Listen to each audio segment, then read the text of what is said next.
Bonjour Christelle Caillot. Bonjour Bruno, bonjour à tous. Notre invité avec nous ce matin en direct en studio, Stéphane Le Foll, ancien ministre et député de la 4e circonscription de la Sarthe. Stéphane Le Foll, bonjour.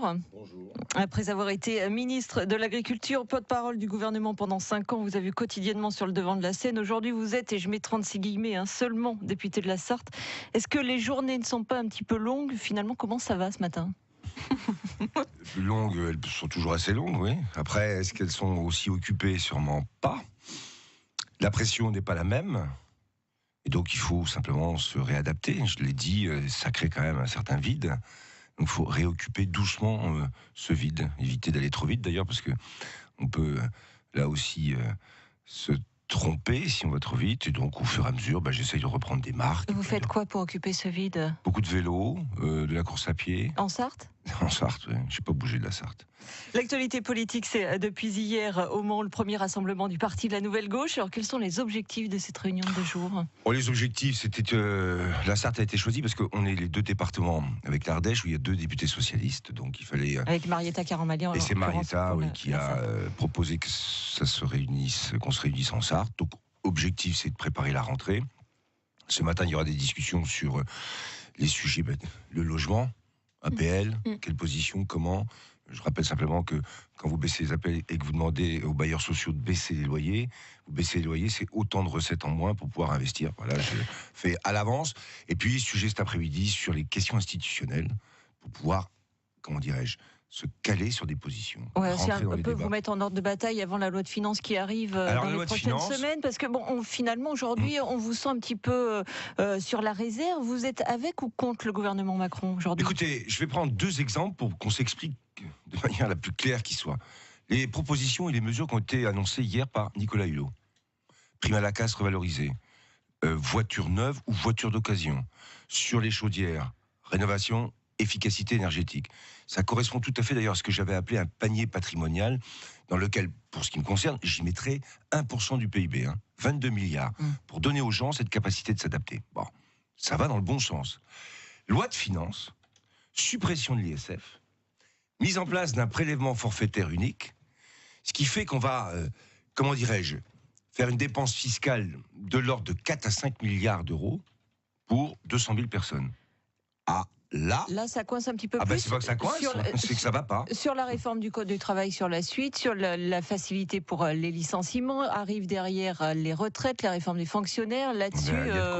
Il y a de quoi discuter d'abord, et de quoi aussi réaffirmer ce qu'on doit être en tant que socialiste. C'est-à-dire des réformes, mais avec un objectif de justice sociale, parce que c'est ça l'enjeu. Donc à chaque fois, je prenais la question de la fiscalité, c'est pas juste.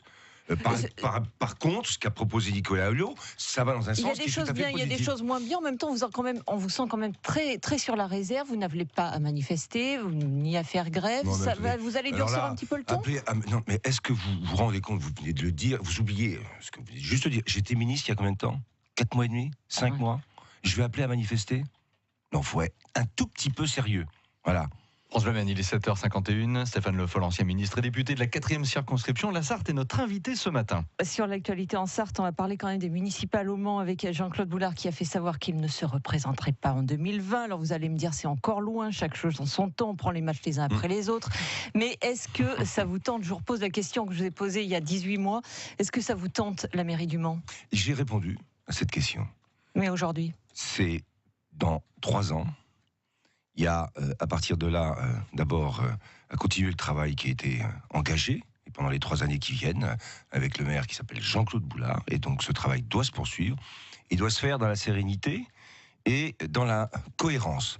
Ensuite, les perspectives électorales, vous les avez dites, ça va se décider dans l'année qui va précéder 2020. Donc, autour de 2019. J'aurai, à ce moment-là, à m'exprimer.